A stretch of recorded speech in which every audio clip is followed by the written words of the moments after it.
নমস্কার বন্ধুরা, আজ আপনাদের জন্য নিয়ে এসেছি সাবেকি আমলের ডাটা চচ্চড়ি রেসিপি। এই রেসিপিটা বহু বছর পর খেলাম।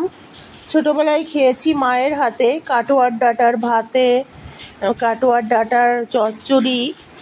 যা স্বাদ না, সেই স্বাদ যেন আজও মুখে লেগে থাকে। এতগুলো বছর খাওয়ার পর যেন মনে হলো অমৃত খেলাম, এতটা টেস্টি, মানে এই স্বাদ মুখে লেগে থাকে সারা জীবন। Welcome back to my channel নিরামিষ কিচেনে আমার সব বন্ধুদের অনেক অনেক স্বাগতম।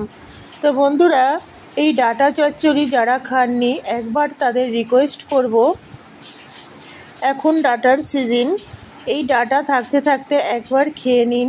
আর আমার যেসব বন্ধুদের দিদিদের গ্রামে বাড়ি আছে, নর্মালি তারা তো বাড়িতেই ডাটা তৈরি করে, মানে ডাটা হয়, একবার এইভাবে খেয়ে দেখুন যে কতটা টেস্টি হয়, কতটা খেতে সুস্বাদু হয়। মাছ মাংসর একরকম স্বাদ, সেগুলো খেলে আমার মনে হয় সেইভাবে তৃপ্তি আসে না। তবে নিরামিষ দিনে যদি এইরকম ডাটা চচ্চড়ি তৈরি করে খান তাহলে সেই স্বাদটা ভুলবেন না। ডাটা চচ্চড়ির জন্য এখানে ডাটা নিয়েছি দেখুন। যদি আপনাদের কাছে মোটা, এর থেকে মোটা ডাটা থাকে সেটা দিয়েও কিন্তু আরও বেশি ভালো হবে। এটা তো আমার কেনা ডাটা, বহু বছর পর এই ডাটাটা আমি বাজারে পেয়ে কিনে এনেছি।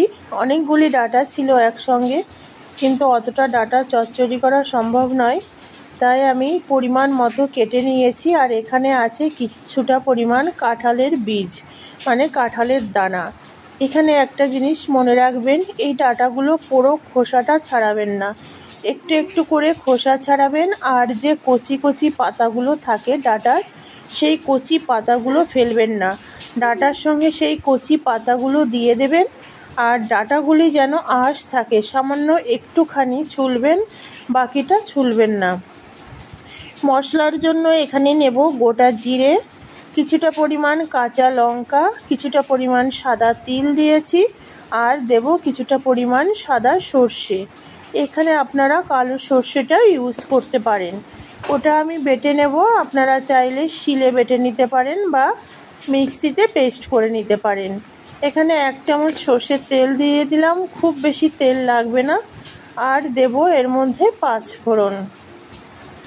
5 ফোড়নের মধ্যে আমরা রাঁধুনি দিই, রাঁধুনি, মেথি, মৌরি, সর্ষে, দুটো দিয়ে দিলাম শুকনো লঙ্কা।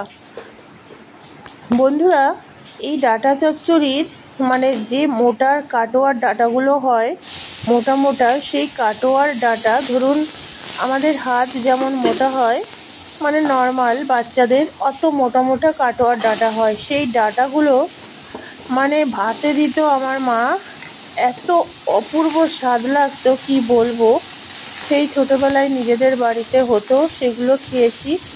আজকাল তো সেইভাবে সেই মোটা অত ডাটা পাওয়াও যায় না, আর সেই খাবারগুলো প্রায় লুপ্ত হয়ে গেছে। যাই হোক, এই ডাটাটা তো কাটোয়ার ডাটা নয়, এটা নর্মাল ডাটা, আর খুব বেশি মোটাও নয়। তবে আমি যেভাবে রান্না করেছি সত্যি অসাধারণ হয়েছিল খেতে, নিজে রান্না করে বলতে নেই, অপূর্ব স্বাদ হয়েছিল। এখানে পরিমাণ মতো নুন দিয়ে দিলাম, একটু হলুদ গুঁড়ো দিয়ে দেব, দিয়ে এটাকে ভালোভাবে নাড়াচাড়া করে ঢাকা দিয়ে দেব। আর গ্যাসের ফ্লেমটা মিডিয়ামে রাখবো, ডাটাটা পুড়ে না যায় সেদিকে খেয়াল রাখতে হবে। ঢাকা দিয়ে দিয়ে এটাকে একটু সিদ্ধকাম ফ্রাই করে নিতে হবে। যারা এই খাবারগুলো কখনো খাননি তাদের একবার রিকোয়েস্ট করব যে প্রতিদিনের মাছ মাংস ছেড়ে একদিন যদি এরকম ভেজ বা আনকমন খাবার আপনারা খান, তাহলে দেখবেন যে এই খাবারের স্বাদ অন্য কিছুর সঙ্গে তুলনা হয় না। এখানে একটু হলুদ মানে বাটিতে ছিল, জল দিয়ে সেই জলটা আমি দিয়ে দিলাম, দিয়ে এখানে আর একটু পরিমাণ মতো জল দেব, কারণ ডাটাটা তো সিদ্ধ হতে হবে আর কাঁঠালের দানাটাও সিদ্ধ হতে হবে। এই কাঁঠালের দানাটা পাকা কাঁঠালের নয় বন্ধুরা, আমি এঁচোড় মানে দানা সহ এঁচোড়টা বেশি পছন্দ করি। তা একজনই গিফট করেছিল, সেটা বাড়িতে এনে রেখে দিয়েছিলাম 2-3 দিন পর যখন কাটতে গেছি দেখি একদম নরম হয়ে গেছে। তা ওটা দিয়ে আমার কাঁঠালের এঁচোড়টাও খাওয়া হয়নি, আর কি বলবো, পাকা কাঁঠালও খাওয়া হয়নি। তবে দানা, অনেকগুলো দানা হয়েছিল। সেই দানাটা একদিন ভর্তা করেছিলাম নিরামিষ কিচেনে। আপনারা পাবেন ভর্তার রেসিপিটা, অপূর্ব তার স্বাদ। আর এই ডাঁটা চচ্চড়িতে দিলাম, আর একদিন আমি ভেজেছিলাম কাসুন্দি দিয়ে খেয়েছি। মানে এঁচোড় খেতে পারিনি, কাঁঠালও খেতে পারিনি, তবে দানাগুলো কিন্তু ভীষণ ভালো ছিল। যাই হোক, ডাঁটাটা আর একটু সিদ্ধ হবে, যতক্ষণ না সিদ্ধ হচ্ছে ততক্ষণ এই ঢাকা দিয়ে দিয়ে এটাকে কুক করতে হবে। এবার যে মশলাটা আমি পেস্ট করেছিলাম সেই মশলাটা এর মধ্যে দিয়ে দিচ্ছি। মশলাটা দিয়ে দেব, আর যখন এটা হয়ে যাবে একটুও ঝোল থাকবে না বন্ধুরা। মশলাটা দিয়ে এবার ভালোভাবে নাড়াচাড়া করে নেব। যারা কোনোদিন খাননি তাদের রিকোয়েস্ট করব, বাজারে এখন সচরাচর এই ডাঁটাগুলো পাওয়া যায়, সব জায়গাতেই পাওয়া যায়। এরপরে আর বর্ষা এসে গেলে ডাঁটাগুলো পাওয়া যাবে না, কারণ জল উঠে গেলে ডাঁটা, কুমড়ো শাক বা যে গাছগাছালি থাকে সেগুলো পচে যায়। ঢাকা দিয়ে আমি 5 মিনিট কুক করেছি। আমি দেখব এবার এটা হয়েছে কিনা। আমার মনে হচ্ছে অলমোস্ট হয়েই গেছে। এইবার এর মধ্যে একটা জিনিস অ্যাড করব বন্ধুরা, আরও বেশি টেস্ট হওয়ার জন্য এখানে পরিমাণ মতো একটু চিনি দিয়ে দিলাম। কারণ এইসব রান্নায় একটুখানি মিষ্টি না দিলে ঠিক জমে ওঠে না। তবে যারা চাইছেন মিষ্টি খান না তারা অ্যাভয়েড করতে পারেন। আবার একটু ঢাকা দিয়ে দিলাম। আবার 5 মিনিট কুক করার পর আমি দেখব যে এটা হয়ে গেছে। দেখুন ঝোলটাও শুকিয়ে গেছে, আর এটা নামাতে নামাতে একদম মাখা মাখা হয়ে যাবে। এইবার এর মধ্যে 1 চামচ কাসুন্দি অ্যাড করব। হ্যাঁ বন্ধুরা, কাসুন্দি তো সবসময় সবার বাড়িতে থাকে না, তবে যদি আপনাদের কাছে না থাকে তাহলে কোনো প্রবলেম নেই, একটু সর্ষের তেল দিয়ে নামিয়ে নিয়েই সার্ভ করবেন। আর আমি একটু কাসুন্দি দিয়ে দিলাম।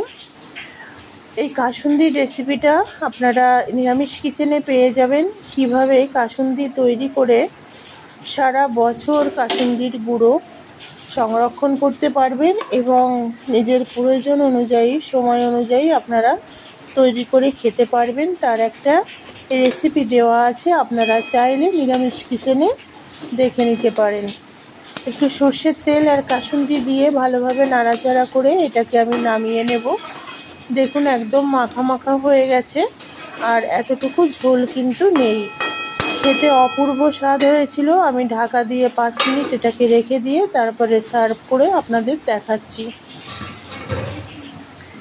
কেমন লাগলো বন্ধুরা এই পুরানো দিনের হারিয়ে যাওয়া ডাঁটা চচ্চড়ি রেসিপি?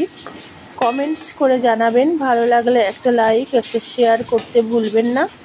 আর নতুন বন্ধুদের উদ্দেশ্যে বলছি, রেসিপি ভালো লাগলে পাশে থাকা বেল আইকনটি প্রেস করে অল নোটিফিকেশান অন করে রাখবেন, যাতে নতুন নতুন রেসিপি আপলোড হলে সবার আগে আপনার কাছে নোটিফিকেশান যায়। সবাই খুব ভালো থাকবেন বন্ধুরা, সুস্থ থাকবেন, সুরক্ষিত থাকবেন। আর এরকম নিত্য নতুন রেসিপি পাওয়ার জন্য নিরামিষ কিচেনের পাশে থাকবেন। একবার হলেও ডাঁটা চচ্চড়ি খেয়ে দেখুন কতটা তার টেস্ট। কারণ এই সিজনটা চলে গেলে আর আপনারা ডাঁটা পাবেন না, অলরেডি বর্ষা শুরু হয়ে গেছে। Tata, bye bye.